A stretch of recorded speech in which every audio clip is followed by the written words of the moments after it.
तुलसीदास जी कहते हैं,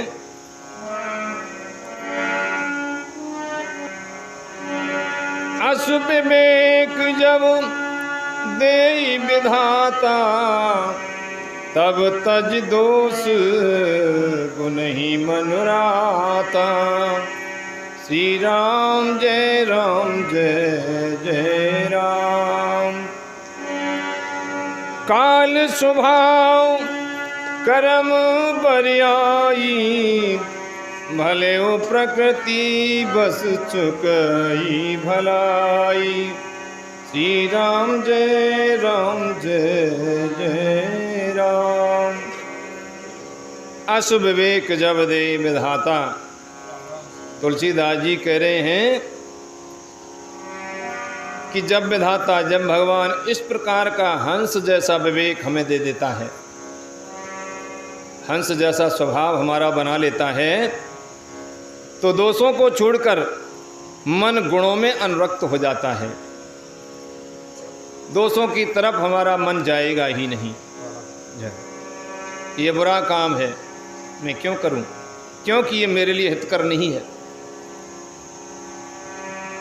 रामायण के पठन पाठन से, मनन से हमें विवेक उत्पन्न होता है। विवेक यानी कि अच्छे और बुरे का ज्ञान, क्या अच्छा है क्या बुरा है। तो दोषों को छोड़ करके मन गुणों में अनुरक्त होता है। काल स्वभाव कर्म बरियाई, काल स्वभाव और कर्म की प्रबलता से भले लोग यानी कि साधु भी माया के बस में होकर कभी कभी भलाई से चूक जाते हैं।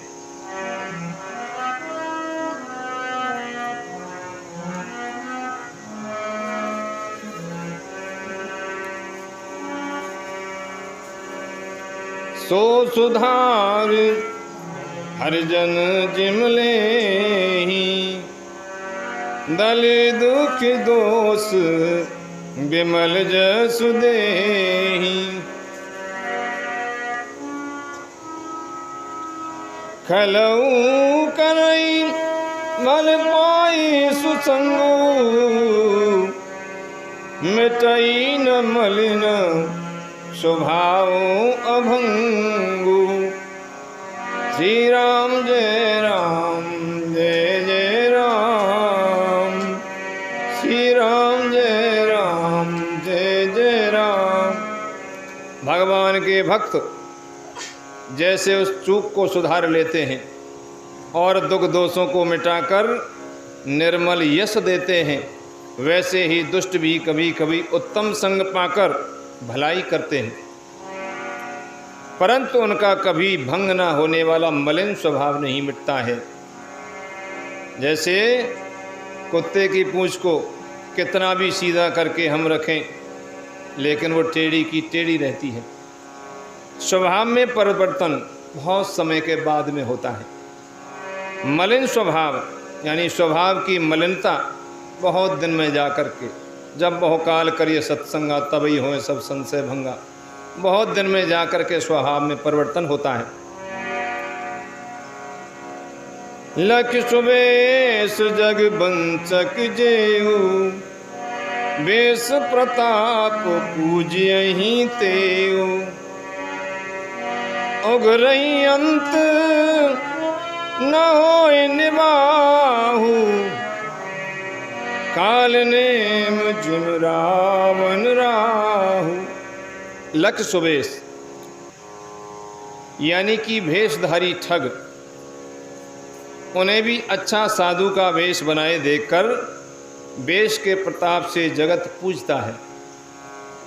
यानी कि चाहे उसने कितने भी बुरे कर्म, निष्ठ कर्म, पाप कर्म किए हों और उसने संत जैसा भेष धारण कर लिया हो, तो लख सुबेश जगवंचक जेऊ, वेश प्रताप पूजे ते भेष की पूजा होती है।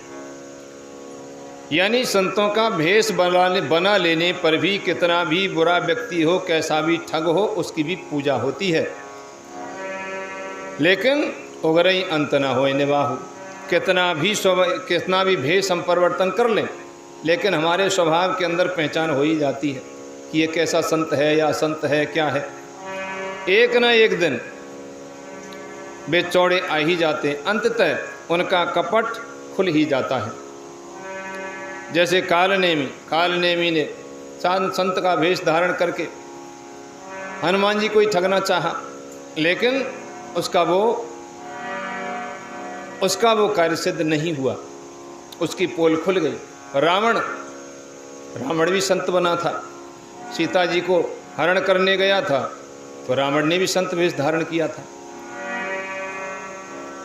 और राहु का भी यही हाल हुआ था। राहु ने भी अमृतपान के समय देवताओं का वेश धारण कर लिया था। तो उग्र अंत न होय निबाहु काल नेम जिम रावण राहु। किए कुबेश साधु सन्मानु जिम जग जाम बंत हनुमान। हानि कुसंग सुसंगत लाहु लोकों वेद विदित सब काहू। यानी कि साधु का भेष बना करके जिन्होंने अपनी चतुराई चलानी चाहिए तो उनका भेद खुल गया।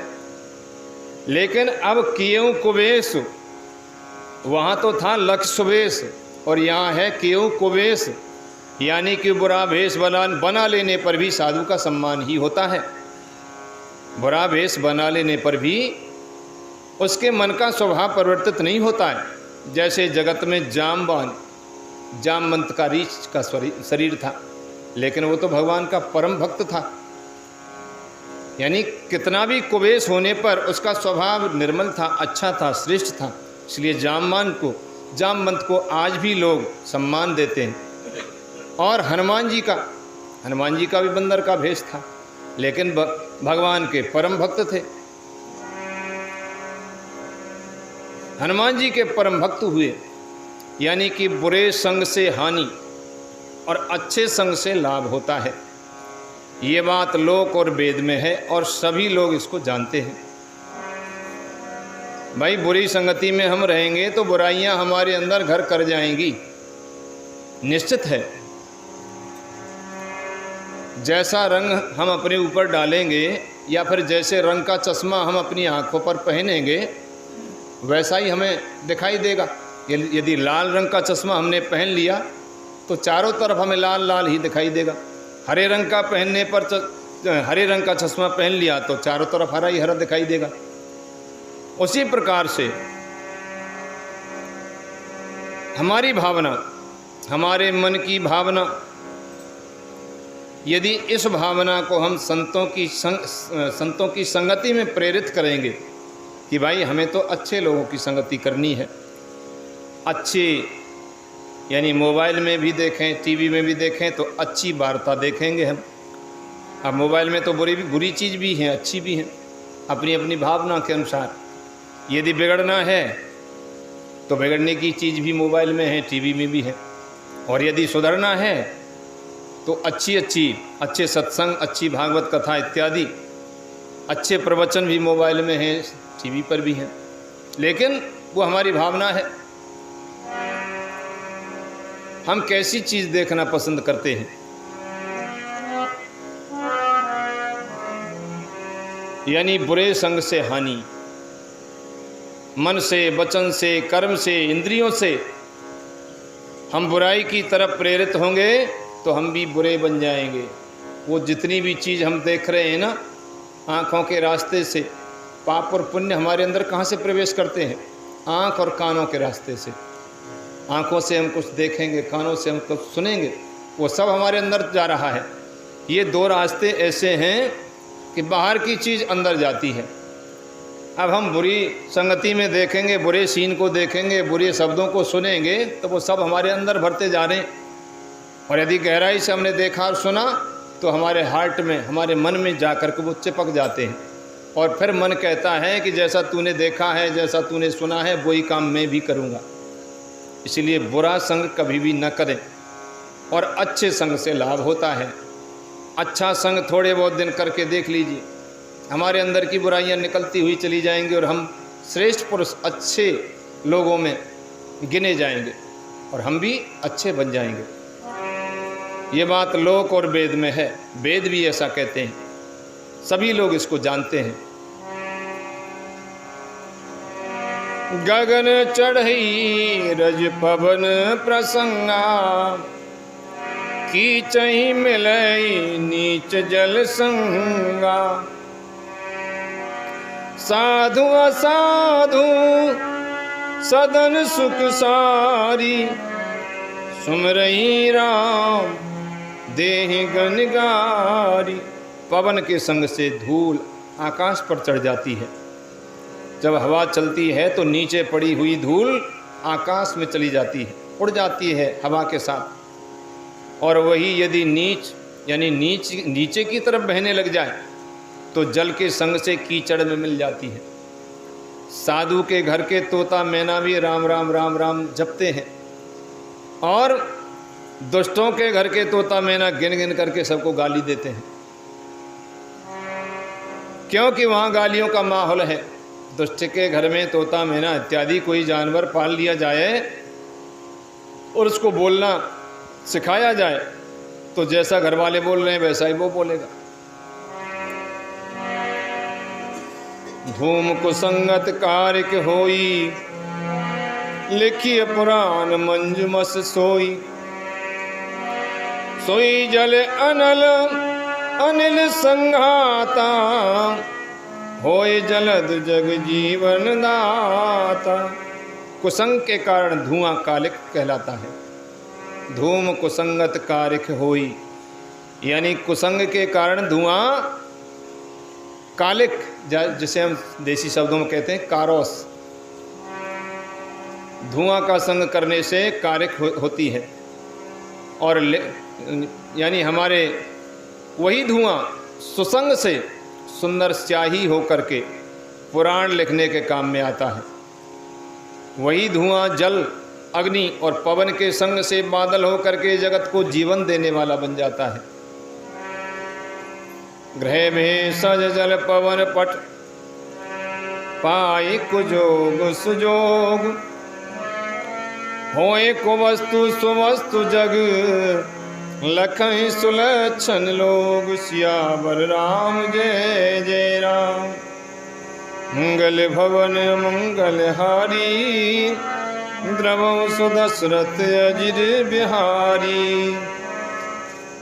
ग्रह भेषज यानी कि ग्रह, घर, औषधि, जल, वायु और वस्त्र, ये सब भी कुसंग और सुसंग पाकर के संसार में बुरे और भले पदार्थ हो जाते हैं। चतुर एवं विचारशील पुरुष ही इस बात को जान पाते हैं। सम प्रकाश तम पाख दुहु, नाम भेद विद कीन। सस शोषक पोषक समुझी, जग जस अपजस दीन। यानी महीने के दोनों पखवाड़ों में उजाला और अंधेरा समान ही रहता है। उजारे पाख में उतना ही अंधेरो रहे, उतना ही उजालो रहे, और अंधारे पाख में उतना ही उजारो उतना ही अंधेरो हो। लेकिन विधाता ने इनके नाम में भेद कर दिया, एक को उजाला पाख कह दिया और इसको एक को अंधेरा। वरना तो अंधेरे पखवाड़े में उतना ही उजालो और उतना ही अंधेरो हो, और उजारे पाख में उतना ही उजालो अंधेरो हो। एक का नाम शुक्ल पक्ष कर दिया और दूसरे का नाम कृष्ण पक्ष रख दिया।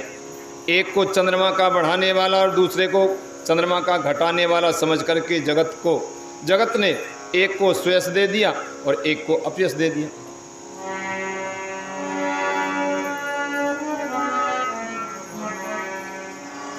जड़ चेतन जग जीव जत, सकल राम में जान। बंदों सबके पद कमल, सदा जोर जुग पान। सियावर राम जय जय राम, मंगल भवन अमंगल हारी। उमा सहित जहि जपत पुरारी।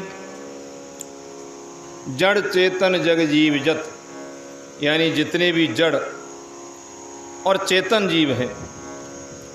जड़ जीव यानी कि जो चल सकते हैं, ना फिर सकते हैं, ना बोल सकते हैं, ना बात कर सकते हैं, जैसे वृक्ष जड़ हैं। और चेतन जो चल सकते हैं, बढ़ सकते हैं, बोल सकते हैं, फिर सकते हैं। ये जितने भी जीव हैं सबको राम में जानकर मैं इन सबके चरण कमलों की सदा दोनों हाथ जोड़ करके वंदना करता हूँ। तुलसीदास जी सबको, जड़ चेतन सबको नमस्कार करते हैं, प्रणाम करते हैं। देव धनुज नर नाग खग प्रेत पितर गंधर्व बंदौ किन्नर रजनीचर कृपा करो अब सर्व। देवता, देव, धनुज यानी कि दैत्य, मनुष्य, नाग, पक्षी, प्रेत, पितर, गंधर्व, किन्नर और निशाचर सबको मैं प्रणाम करता हूँ। अब सब मुझ पर कृपा कीजिए। तुलसीदास जी सबको प्रणाम करते हैं। क्यों करते हैं? कि सिया राम में सब जग जानी, करो प्रणाम जोर जुग पानी। सारा संसार तो सीताराम में है, इसलिए हम किससे द्वेष करें, किससे ईर्षा करें, किससे गाली दें, किसको अच्छा बोलें, किसको बुरा बोलें। सारा संसार तो भगवान का ही स्वरूप है। अब जब सब कुछ भगवान है तो हम क्यों किसको जिसको गाली देंगे तो भगवान को ही गाली जा रही है, जिससे ईर्षा करेंगे तो भगवान से ही ईर्षा कर रहे हैं, द्वेष किसी से करेंगे तो भगवान से ही द्वेष हो रहा है। क्योंकि कि ये सारा संसार तो परमात्मा ही है, भगवान का ही स्वरूप है। इसलिए समान भाव से इस संसार में रहना रामायण हमें सिखाती है। तुलसीदास जी हमें, तुलसीदास जो कि अपने युग के महान ऋषि हुए थे, जिन्होंने साक्षात परब्रह्म परमात्मा श्री राम जी का साक्षात्कार किया था, हनुमान जी का साक्षात्कार किया था, अपने अनुभवों द्वारा सीधे साधे सरल शब्दों में हमें समझाते हैं और कहते हैं कि यदि आप मेरी इन बातों को मानेंगे, हृदय में धारण करेंगे तो कल्याण होगा। तो ये था रामायण का प्रसंग।